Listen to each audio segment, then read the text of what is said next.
Shop का अनुमोदन ही किया कि ठीक किया, साप मिल गया। और यहाँ पे आकर के पहला अध्याय समाप्त। बोलो श्री कृष्ण भगवान की जय, बोलो श्री कृष्ण भगवान की जय, बोलो श्री कृष्ण भगवान की जय।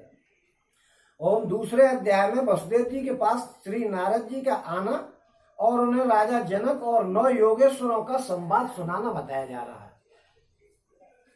ओम श्री सुखदेव जी कहते हैं कि हे कुरुनंदन, देवर्षि नारद जी के मन में भगवान श्री कृष्ण की सन्निधि में रहने की बड़ी लालसा थी। वो ये चाहते थे कि बार बार मैं भगवान के पास ही रहूं, कि भगवान यहाँ आए हुए हैं। ओम इसलिए वे श्री कृष्ण के निज बाहुओं से सुरक्षित द्वारकापुरी में, जहां दक्ष आदि के साप का कोई भय नहीं था, विदा कर देने पर भी पुनः पुनः आकर के प्राय रहाई करते थे। दक्ष के सांप का वहां कोई भय नहीं था। देखिए दक्ष के सांप की जो बात कही है, वो दक्ष का सांप क्या था? दक्ष ने जब दक्ष के 10,000 बच्चों को नारद जी ने मोक्ष की तरफ भटका दिया था, उनको तो पुत्र उत्पन्न कराने थे, और नारद जी ने कह दी कि तुम मोक्ष प्राप्त कर लो। अब 10,000 भी उन्होंने मरवा दिए, यानी मोक्ष करा दिया, संतान उत्पत्ति नहीं कर पाए, तो फिर उसके 1,000 पुत्र हुए। नारद जी ने उन्हें भी ठिकाने लगा दिया, तो दक्ष को क्रोध आ गया और उसने साथ दे दिया था कि जा, तू एक जगह ठहर ही नहीं पाएगा और ऐसे ही डोलेगा बिना औलाद के। तो वो सांप जो है एक जगह रुकने वाला, उनको सांप दे दिया था कि तू एक जगह रुक नहीं सके। लेकिन वहां द्वारकापुरी में ऐसा कोई सांप का असर नहीं था, वो चाहते तो रुक जाते थे। जहां दक्ष आदि के सांप का कोई भय नहीं था, विदा कर देने पर भी पुनः पुनः आकर के प्राय रहाई करते थे। नारद जी वही आ जाते थे, विदा कर दे, कछु दिना बाद फिर आएगा कि कन्हैया जी वो ऐसा था कि ये काम है।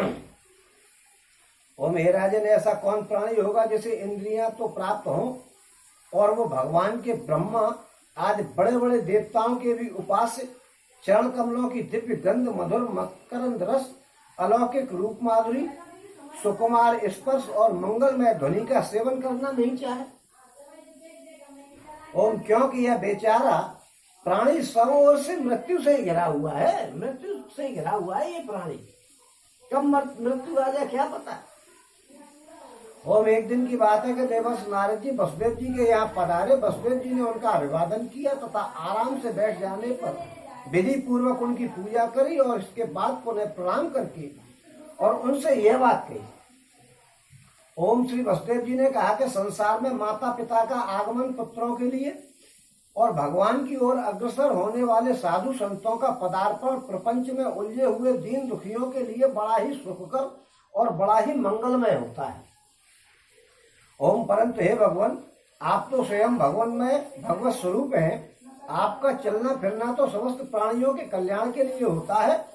ओम देवताओं के चरित्र भी कभी प्राणियों के लिए दुख के हेतु तो कभी सुख के हेतु बन जाते हैं, परंतु जो आप जैसे भगवत प्रेमी पुरुष हैं, जिनका हृदय प्राण जीवन सब कुछ भगवान में हो गया है, ओम उनकी तो प्रत्येक चेष्टा समस्त प्राणियों के कल्याण के लिए ही होती है। ओम जो लोग देवताओं का जिस प्रकार भजन करते हैं, देवता भी परछाई के समान ठीक उसी रीति से भजन करने वालों को फल दे देते हैं। ओम क्योंकि देवता कर्म के मंत्री हैं, कर्म के अधीन हैं। तुम कर्म करोगे, देवता उसका उसी रूप में आपको फल दे देंगे। ओम परंतु सत्पुरुष दीन वत्सल होते हैं, अर्थात जो सांसारिक संपत्ति एवं साधन से भी हीन है, उन्हें अपनाते हैं। ओम हे ब्रह्मन, यद्यपि आपके स्वागमन और शुभ दर्शन से ही कृतकृत हो गए हैं हम, तथापि आपसे उन धर्मों के यानी साधनों के संबंध में प्रश्न कर रहे हैं जिनको मनुष्य श्रद्धा से सुन भी ले तो इस सब ओर से भयदायक संसार से मुक्त हो जाए। यदि हम उन प्रश्नों को पूछना चाहते हैं कि अगर श्रद्धा से कोई आदमी उनको केवल सुन ले रहे, करे नहीं, उन पे अमल नहीं करे, केवल उनको सुन ले, उसी से उसका उद्धार हो जाएगा। ओम पहले जन्म में मैंने मुक्ति देने वाले भगवान की आराधना की तो थी, परंतु इसलिए नहीं कि मुझे मुक्ति मिले, पहले जन्म में मैंने आराधना की थी, इसलिए भगवान कन्हैया जी ने मेरे यहाँ जन्म लिया है। लेकिन वो मैंने इसलिए नहीं की थी कि मुझे मुक्ति मिल जाए, और मेरी आराधना का उद्देश्य था कि मुझे पुत्र रूप प्राप्त हो, पुत्र रूप में प्राप्त हो भगवान। और उस समय में भगवान की लीला में मुग्ध हो रहा था। ओम हे सुब्रत, अब आप मुझे ऐसा उपदेश दीजिए जिससे मैं इस जन्म मृत्यु रूप भयावह संसार से, जिसमें दुख भी सुख का विचित्र और मोहक रूप धारण करके सामने आते हैं, अनायास ही पार हो जाऊं। ओम श्री सुखदेव जी कहते हैं कि हे राजन, बुद्धिमान वसुदेव जी ने भगवान के स्वरूप और गुण आदि के श्रवण के अभिप्राय से ही यह प्रश्न किया था। ओम देवस नारद जी उनका प्रश्न सुनकर के भगवान के अचिंत अनंत करुणामय गुणों के स्मरण में तन्मय हो गए और प्रेम एवं आनंद में भर करके वसुदेव जी से इस प्रकार बोले। क्या बोले? ओम श्री नारद जी ने कहा कि हे यदुवंश शिरोमणि, तुम्हारा यह निश्चय बहुत ही सुंदर है, क्योंकि यह भागवत धर्म के संबंध में है। ओम जो सारे विश्व को जीवन दान देने वाला है और पवित्र करने वाला है। ओम हे वसुदेव जी, यह भागवत धर्म एक ऐसी वस्तु है जिसे कानों से सुनने, वाणी से उच्चारण करने, चित्त से स्मरण करने, हृदय से स्वीकार करने या कोई इसका पालन करने जा रहा हो तो उसका अनुमोदन करने से ही मनुष्य उसी क्षण पवित्र हो जाता है। ओम चाहे वह भगवान का एवं सारे संसार का द्रोही ही क्यों न हो, वो भी तर जाएगा। ओम जिसके गुण लीला और नाम आदि का श्रवण तथा कीर्तन पतितों को भी पावन करने वाला है, उन्हीं परम कल्याण स्वरूप मेरे आराध्य देव भगवान नारायण को तुमने आज मुझे स्मरण करा दिया। ओम हे वसुदेव जी, तुमने मुझसे जो प्रश्न किया है इसके संबंध में संत पुरुष एक प्राचीन इतिहास कहा करते हैं। वो इतिहास है ऋषभ के पुत्र 9 योगेश्वरों का और महात्मा विदेह का संवाद। महात्मा विदेह और ऋषभ जी के 9 पुत्र हुए। 9 पुत्र थे, 100 पुत्रों में से 9 थे, उनके हुए तो 100 थे। ये ऋषभ जी वही है जो जैनियों के धर्म के मतलब मूल हैं। यहीं से जैनियों का धर्म चालू हुआ है, ऋषभ जी से। ओम तुम जानते ही हो कि स्वयंभव मनु के एक प्रसिद्ध पुत्र थे प्रियव्रत। प्रियव्रत के अग्निग्र के नाभि और नाभि के पुत्र हुए थे ऋषभ। देखिए ऋषभ जी जैनियों के वो गुरु हैं, महागुरु जिनको कहते हैं। तो वो कैसे थे? प्रियव्रत के अग्निग्र के नाभि और नाभि के पुत्र हुए ऋषभ। ओम शास्त्रों ने उन्हें भगवान वासुदेव का अंश कहा है। मोक्ष धर्म का उपदेश करने के लिए उन्होंने अवतार ग्रहण किया था। उनके 100 पुत्र थे और सब के सब वेदों के पारंगत विद्वान थे। उनमें सबसे बड़े थे राजर्षि भरत। वे भगवान नारायण के परम प्रेमी भक्त थे। उन्हीं के नाम से यह भूखंड, जो भूमिखंड है, जो पहले अजनाब वर्ष था, ये भारतवर्ष पहले अजनाब वर्ष कहलाता था, भारतवर्ष कहलाया। ओम यह भारतवर्ष भी एक अलौकिक स्थान है। ओम राजर्षि भरत ने सारी पृथ्वी का राज्य भोग किया, परंतु अंत में इसे छोड़ करके वो वन में चले गए और वहां उन्होंने तपस्या के द्वारा भगवान की उपासना करी और 3 जन्मों में भी भगवान को प्राप्त हुए। 3 जन्मों में हुए वो प्राप्त, एक जन्म में प्राप्त नहीं कर पाए थे। भरत जी की बात चल रही है। जो पीछे निकल गया है, जिनको जड़ भरत भी कहते थे, जिनका राजा रघुगण से संवाद हुआ था। ओम भगवान ऋषभ देव जी के शेष 99 पुत्रों में 9 पुत्र तो इस भारतवर्ष के सब ओर स्थित 9 द्वीपों के अधिपति हुए और 81 पुत्र कर्म कांड के रचयिता ब्राह्मण हो गए। ओम शेष 9 सन्यासी हो गए। ओम वे बड़े ही भाग्यवान थे। ओम उन्होंने आत्मविद्या के संपादन में बड़ा परिश्रम किया था और वास्तव में वे उसमें बड़े निपुण थे। ओम वे प्राय दिगंबर ही रहते थे और अधिकारियों को परामर्श वस्तु का उपदेश किया करते थे।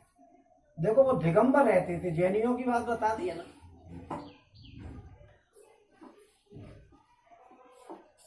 ओम उनके नाम थे कवि, हरि, अंतरिक्ष, प्रबुद्ध, पिप्पलायन, आविर्होत्र, द्रुमिल, चमस और करभाजन। ओम वे इस कार्य कारण और व्यक्त अव्यक्त भगवत रूप जगत को अपने आत्मा से अभिन्न अनुभव करते हुए पृथ्वी पर स्वच्छंद विचरण करते थे। ओम उनके लिए कहीं भी रोक टोक नहीं थी, वो कहीं भी जा आ सकते थे। ओम वे जहां चाहते चले जाते। ओम देवता, सिद्ध, साध्य, गंधर्व, यक्ष, मनुष्य, किन्नर और नागों के लोकों में तथा मुनि, चारण, भूतनाथ, विद्याधर, ब्राह्मण और गैयाओं के स्थानों में वे स्वच्छंद विचरते थे। ओम हे वसुदेव जी, वे सबके सब जीवन मुक्त थे। ओम एक बार की बात है, इस अजनाब यानी भारतवर्ष में विदेहराज महात्मा निमि बड़े बड़े ऋषियों के द्वारा एक महान यज्ञ करा रहे थे। ये निमि जी जो हैं, ये मनुष्य के पलकों पर रहते हैं और पलक जो पीटे जाते हैं या जो गिराए जाते हैं, बंद किए जाते हैं और खोले जाते हैं, इससे ये साबित होता है कि ये जीवित हैं। निमि जी का स्थान जो है वो पलकों पर है। ये तो बात बताई होगी हमने पहले, क्योंकि अब तो पूरी भागवत होने को आ गई, 11वां स्कंद रह गया और यह शायद आगे निकले, वैसे आगे नहीं निकल गई होगी शायद। हाँ बात आई थी मुझे ध्यान। और एक बार की बात है कि सजनाब यानी भारतवर्ष में विदेहराज महाराज निमि बड़े बड़े ऋषियों के द्वारा एक महान यज्ञ करा रहे थे। पूर्वोक्त 9 योगेश्वर स्वच्छंद विचरण करते हुए उनके यज्ञ में जा पहुंचे। ओम हे वसुदेव जी, वे योगेश्वर भगवान के परम प्रेमी भक्त और सूर्य के समान तेजस्वी थे। ओम उन्हें देखकर राजा निमि, आवाहनीय आदि मूर्तिमान अग्नि और ऋतज आदि ब्राह्मण सब के सब उनके स्वागत के लिए खड़े हो गए। ओम विदेहराज निमि ने उन्हें भगवान के परम प्रेमी भक्त जान करके यथायोग्य आसनों पर बैठाया और प्रेम तथा आनंद से भर करके विधि पूर्वक उनकी पूजा करी। ओम में नवों योगेश्वर अपने अंगों की कांति से इस प्रकार चमक रहे थे मानो साक्षात ब्रह्मा के पुत्र सनक आदि मुनीश्वर ही हों। ओम राजा निमि ने विनय से झुक करके परम प्रेम के साथ उनसे प्रश्न किया। ओम विदेहराज निमि ने कहा कि हे भगवान, ऐसा समझता हूं मैं ओम हे भगवान, मैं ऐसा समझता हूं कि आप लोग मधुसूदन भगवान के पार्षद ही हैं, क्योंकि भगवान के पार्षद संसारी प्राणियों को पवित्र करने के लिए विचरण किया करते हैं। ओम जीवों के लिए मनुष्य शरीर का प्राप्त होना बड़ा दुर्लभ है। यदि वो प्राप्त हो भी जाता है तो प्रतिक्षण मनुष्य का भय, मृत्यु का भय सिर पर सवार रहता है। अगर मनुष्य का शरीर प्राप्त हो गया तो मृत्यु का भय सिर पर सवार रहता है। ओम क्योंकि यह क्षणभंगुर है, 1 मिनट में पता नहीं लगती है कि आदमी कैसे मर गया। ओम यदि ये प्राप्त हो भी जाता है तो प्रतिक्षण मृत्यु का भय सिर पर सवार रहता है, क्योंकि यह क्षणभंगुर है। ओम इसलिए अनिश्चित मनुष्य जीवन में भगवान के प्यारे और उनको प्यार करने वाले भक्तजनों का, संतों का दर्शन तो और भी दुर्लभ है। संतों का दर्शन तो बहुत दुर्लभ है। आप संतों की कदर नहीं करते हो, लेकिन संतों के दुर्लभ तो तुरंत पवित्र करते हैं आदमी को। ओम इसलिए हे त्रिलोक पावन महात्मा हो, आप हम लोगों से ये प्रश्न करते हैं। ओम हम आप लोगों से ये प्रश्न, कभी कभी गलत हो जाता है जरा फुर्सत में पढ़ने से। ओम हम आप लोगों से ये प्रश्न करते हैं कि परम कल्याण का स्वरूप क्या है। देखिए, प्रश्नों को अगर आप ध्यान से सुनोगे तो फिर उनके उत्तरों को भी ध्यान से सुनोगे तो आपको कुछ जानकारी होगी। जब आदमी बेईमानी करता है, उसको कहे आदमी कि ये पाप है, बेईमानी करना पाप है, तो 10 बार वो सुनेगा कि बेईमानी पाप है और करता रहेगा, तो अभी एक बार सोचेगा कि यार बेईमानी को पाप बता रहे थे वो लोग, तो ये मुझे नहीं करनी चाहिए।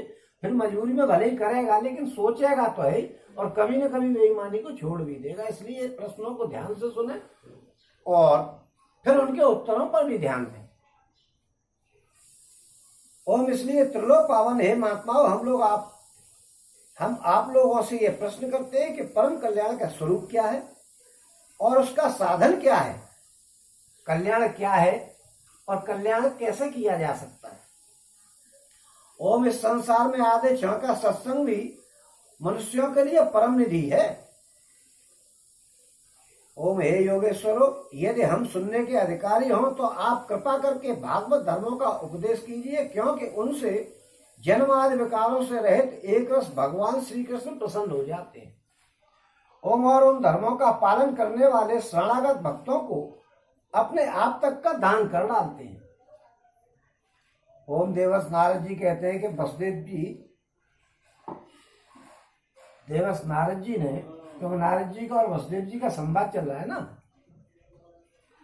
ओम देवस नारद जी कहते हैं कि हे वसुदेव जी, जब राजा निमि ने उन भगवत प्रेमी संतों से यह प्रश्न किया तब उन लोगों ने बड़े प्रेम से उनका और उनके प्रश्न का सम्मान किया और सदस्य तथा ऋतुजों के साथ बैठे हुए राजा निमि से वो बोले, देखिए 9 योगेश्वर हैं और एक एक करके 9 बोलेंगे।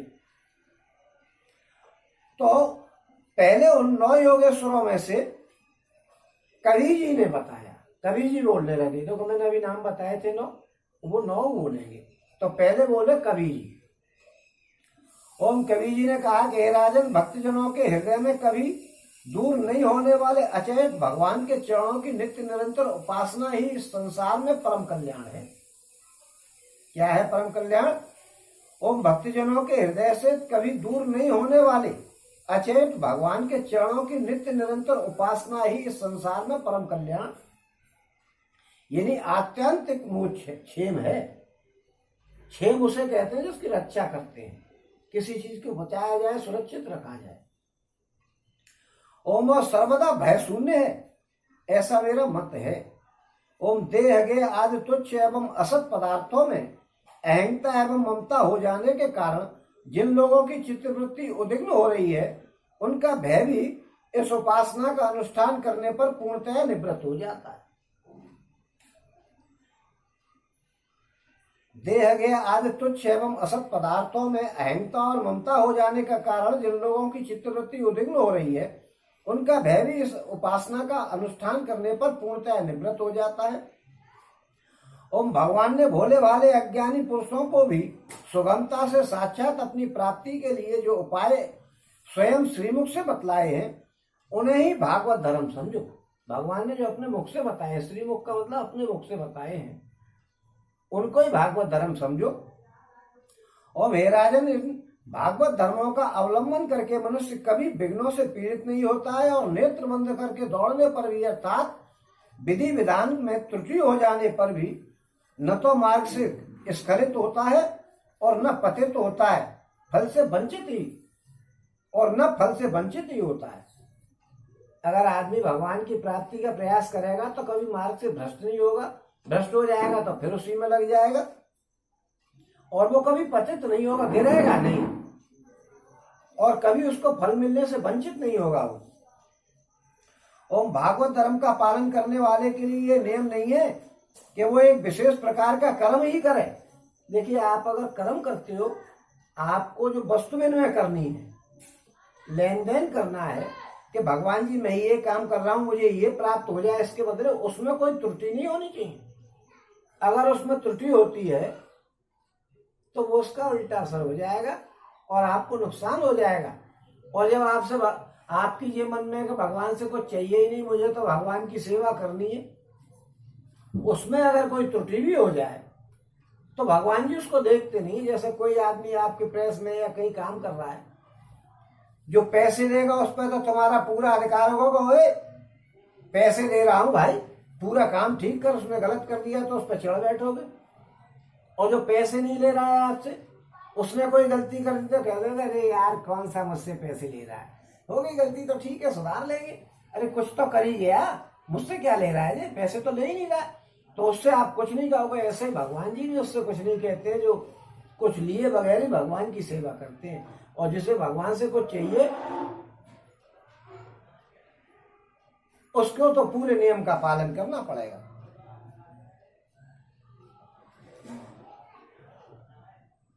तो उन्होंने कहा है कि हे राजन, इन भागवत धर्मों का अवलंबन करके मनुष्य कभी विघ्नों से पीड़ित नहीं होता है। नेत्र बंद करके दौड़ने पर भी, अर्थात विधि विधान में त्रुटि हो जाने पर भी, न तो वो मार्ग से स्खलित होता है और न पतित होता है, और फल से वंचित भी नहीं होता है। ओम भागवत धर्म का पालन करने वाले के लिए ये नियम नहीं है कि वो इस विशेष प्रकार से एक विशेष प्रकार के कर्म ही करे। ओम वो शरीर से, वाणी से, मन से, इंद्रियों से, बुद्धि से, अहंकार से अनेकों जन्मों में अथवा एक जन्म की आदतों से स्वभाव बस जो जो करे वो सब पुराण पुरुष भगवान नारायण के लिए ही करे। जो कर्म करे भगवान के लिए करे। ओम इस भाव से उन्हें समर्पण कर दे, यही सरल से सरल सीधा भागवत धर्म है। जो कर्म करे भगवान जी, इस कर्म के मालिक तो आप हैं, इसका फल आप ही लो, मुझे नहीं चाहिए इसके बदले में कुछ, ऐसा करे। सबसे सरल सीधा यही भागवत धर्म है कि जो कर्म किया, आपने कथा कराई, कथा करा करके ये सोचा कि साहब मेरे घर में ये काम हो जाए, मैंने कथा कराई है, तो आपके लिए कोई ये नहीं, वो कथा कराई है मैंने केवल इसलिए कराई है कि भगवान के लिए मेरा फर्ज बनता है, मुझे इसके बदले कुछ नहीं चाहिए, तो वो आपका सीधा डायरेक्ट भागवत धर्म है। ओम ईश्वरो विमुख पुरुष को उनकी माया से अपने स्वरूप की विस्मृति हो जाती है, और इस विस्मृति से ही मैं देखता हूं, मैं मनुष्य, इस प्रकार का भ्रम हो जाता है, यानी विपर्य हो जाता है। ओम इस देह आदि अन्य वस्तुओं में अभिनिवेश तन्मयता होने के कारण ही बुढ़ापा, मृत्यु, रोग आदि अनेकों भय होते हैं। ओम इसलिए अपने गुरु को ही आराध्य देव परम प्रियतम मानकर के अनन्य भक्ति के द्वारा उस ईश्वर का भजन करना चाहिए। ओम हे राजन, सच पूछो तो भगवान के अतिरिक्त, आत्मा के अतिरिक्त तो और कोई वस्तु है ही नहीं। भगवान के अतिरिक्त और आत्मा के अतिरिक्त, भगवान और आत्मा एक ही बात है। ओम सच पूछो तो भगवान के अतिरिक्त यानी आत्मा के अतिरिक्त और कोई वस्तु है ही नहीं, परंतु न होने पर भी इसकी प्रतीति, इसका चिंतन करने वालों को उसके चिंतन के कारण, उधर मन लगने के कारण ही होती है। और जैसे स्वप्न के समय स्वप्न दृष्टा की कल्पना से अथवा जागृत अवस्था में नाना प्रकार के मनोरथों से एक विलक्षण ही सृष्टि दिखने लगती है। ओम इसलिए विचारवान पुरुष को चाहिए कि सांसारिक कर्मों के संबंध में संकल्प विकल्प करने वाले मन को रोके। देखिए, मन बड़ा खतरनाक चीज है। ये संकल्प और विकल्प सभी योजना मन के द्वारा बनती है। वो मन को रोके और उसे कैद कर ले, और बस ऐसा करते ही उसे अभय पद की, परमात्मा की प्राप्ति हो जाएगी। अभय पद यानी परमात्मा की प्राप्ति हो जाएगी। ओम संसार में भगवान के जन्म की और लीला की बहुत सी मंगलमयी कथाएं प्रसिद्ध हैं, उनको सुनते रहना चाहिए। उन गुणों और लीलाओं का स्मरण दिलाने वाले भगवान, ओम उन गुणों और लीलाओं का स्मरण दिलाने वाले भगवान के बहुत से नाम भी प्रसिद्ध हैं। लाज संकोच छोड़ करके उनका गान करते रहना चाहिए। इस प्रकार किसी भी व्यक्ति, वस्तु और स्थान में आसक्ति नहीं करके विचरण करते रहना चाहिए। ओम जो इस प्रकार विशुद्ध व्रत यानी नियम ले लेता है, उसके हृदय में अपने परम प्रियतम प्रभु के नाम कीर्तन से अनुराग का, प्रेम का अंकुर उग आता है। उसका चित्त द्रवित हो जाता है। अब वो साधारण लोगों की स्थिति से ऊपर हो जाता है और लोगों की मान्यताओं, धारणाओं से परे हो जाता है। दंभ से नहीं, स्वभाव से ही मतवाला सा होकर के कभी खिलखिला करके हंसने लग जाता है, तो कभी फूट फूट करके रोने लग जाता है। तो जिसको भगवत प्राप्ति होने वाली उसके ये हाल हो जाते हैं। वो अपने आप ड्रामा नहीं करता है, अपने आप होने लगता है। और कभी कभी वो खिलखिला करके हंसने लग जाता है, तो कभी कभी फूट फूट करके रोने लग जाता है। कभी ऊंचे स्वर से भगवान को पुकारने लग जाता है, तो कभी मधुर स्वर से उनके गुणों का गान करने लग जाता है। और कभी कभी जब वो अपने प्रीतम को अपने नेत्रों के सामने अनुभव करता है, तो उन्हें रिझाने के लिए नृत्य भी करने लग जाता है। ओम हे राजन, ये आकाश, वायु, अग्नि, जल, पृथ्वी, ग्रह, नक्षत्र, प्राणी, दिशाएं, वन, वनस्पति, नदी, समुद्र, सब के सब भगवान के शरीर हैं। ओम सभी रूपों में स्वयं भगवान प्रकट है, ऐसा समझ करके वो जो कुछ भी या जो कोई भी उसके सामने आ जाता है, चाहे वो प्राणी हो या अप्राणी हो, उसे अनन्य भाव से, भगवत भाव से प्रणाम करता है। ओम जैसा भोजन करने वाले को प्रत्येक ग्रास के साथ ही तुष्टि यानी तृप्ति अथवा सुख, पुष्टि यानी जीवन शक्ति का संचार और क्षुधा निवृत्ति, ये तीनों एक साथ होते जाते हैं, वैसे ही जो मनुष्य भगवान की शरण लेकर के उनका भजन करने लगता है, उसे भगवान के भजन के प्रत्येक क्षण में भगवान के प्रति प्रेम, अपने प्रेमास्पद प्रभु के स्वरूप का अनुभव और उनके अतिरिक्त अन्य वस्तुओं से वैराग्य, इन तीनों का एक साथ ही प्राप्ति हो जाती है। ओम हे राजन, इस प्रकार जो प्रतिक्षण एक एक व्यक्ति के द्वारा भगवान के चरण कमलों का ही भजन करता है, उसे भगवान के प्रति प्रेममय भक्ति, संसार के प्रति वैराग्य और अपने प्रीतम भगवान के स्वरूप की स्फूर्ति, ये सब अवश्य ही प्राप्त होते हैं। वह भागवत हो जाता है और जब ये सब प्राप्त हो जाते हैं, तब वो स्वयं परम शांति का अनुभव करने लग जाता है। ओम राजा निमि ने पूछा कि हे योगेश्वर, अब आप क्या करके भगवत भक्त का लक्षण आप कृपा करके, कभी कभी टिपने की वजह से या जल्दी आंख फिसलने से गलत भी पड़ जाता हूं। ओम हे योगेश्वर, अब आप कृपा करके भगवत भक्त का लक्षण वर्णन कीजिए कि भगवान का भक्त होता कैसा है। ओम उसके क्या धर्म है और उसका कैसा स्वभाव होता है, वो मनुष्य के साथ व्यवहार करते समय कैसा आचरण करता है, क्या बोलता है और किन लक्षणों के कारण भगवान का प्यारा होता है। देखो यही बात गीता में कही थी अर्जुन ने। वो सारी गीता, भागवत, रामायण, ये सब स्कंद पुराण, विष्णु पुराण, सब पुराणों का निचोड़ है ये भागवत जी। ओम अब 9 योगेश्वरों में से दूसरे हरि जी बोले, पहले कवि जी बोले थे, अब ये दूसरे आगे इसमें 9 बोलेंगे।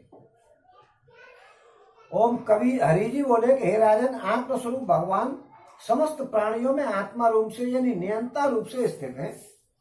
ओम जो कहीं भी न्यूनाधिकता न देखकर सर्वत्र परिपूर्ण भगवत सत्ता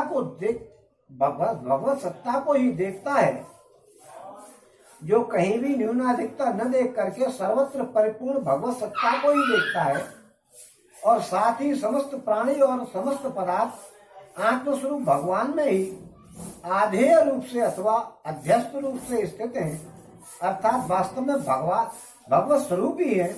इस प्रकार का जिसका अनुभव है, ऐसी जिसकी सिद्धि दृष्टि है, उसे भगवान का परम प्रेमी उत्तम भागवत भक्त समझना चाहिए।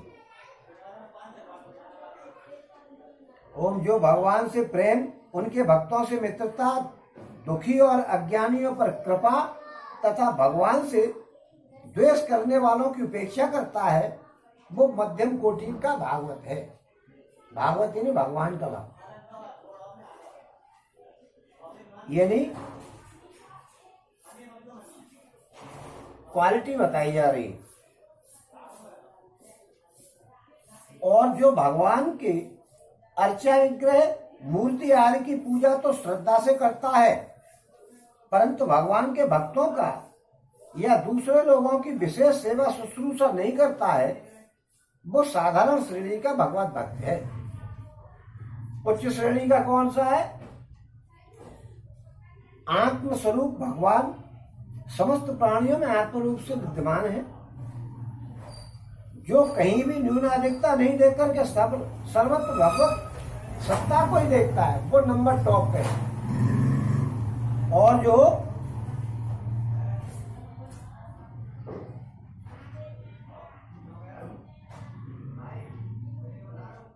उसे तो उत्तम समझना चाहिए। और जो भगवान के प्रेम, उनके भक्तों से मित्रता, दुखी और अज्ञानियों पर कृपा तथा भगवान से द्वेष करने वालों की उपेक्षा करता है, वो मध्य कोटि का है। और जो भगवान के अर्चा विग्रह, मूर्ति की तो पूजा करता है और सब लोगों से नफरत करता है, वो साधारण श्रेणी का भगवान का भक्त है। ओम श्रोत, नेत्र आदि इंद्रियों के द्वारा, श्रोत नेत्र जो इंद्रियां हैं, ज्ञानेंद्रियां, शब्द रूप आदि विषयों को ग्रहण करता है, परंतु अपनी इच्छा के प्रतिकूल विषयों से द्वेष नहीं करता है। देखिए, इच्छा के प्रतिकूल जो बातें होती हैं उनसे द्वेष नहीं करता है मान लो, और अनुकूल विषयों के मिलने पर हर्षित नहीं होता है।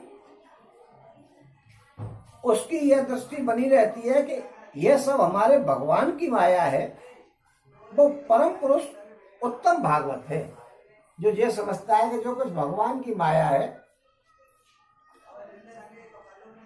यानी श्रोत नेत्र आदि इंद्रियों के द्वारा शब्द रूप आदि विषयों का ग्रहण तो करता है, परंतु अपनी इच्छा के प्रतिकूल विषय से द्वेष नहीं करता है। जो इच्छा के प्रतिकूल हो उससे नफरत नहीं करे, और अनुकूल विषय के मिलने पर हर्षित नहीं हो। उसकी यह दृष्टि बनी रहे कि यह सब भगवान की माया, वो पुरुष उत्तम भागवत है। और संसार के धर्म है जन्म मृत्यु, भूख प्यास, श्रम कष्ट, भय और तृष्णा। ये क्रम से शरीर प्राण इंद्रिय मन और बुद्धि को प्राप्त होते ही रहते हैं। जो पुरुष भगवान की स्मृति में इतना तन्मय रहता है कि इनके बारे में होते जाते रहने पर भी उनसे मोहित नहीं होता है, पराभूत नहीं होता है, वो उत्तम भागवत है। और जिसके मन में विषय भोग की इच्छा, कर्म प्रवृत्ति और उसके बीज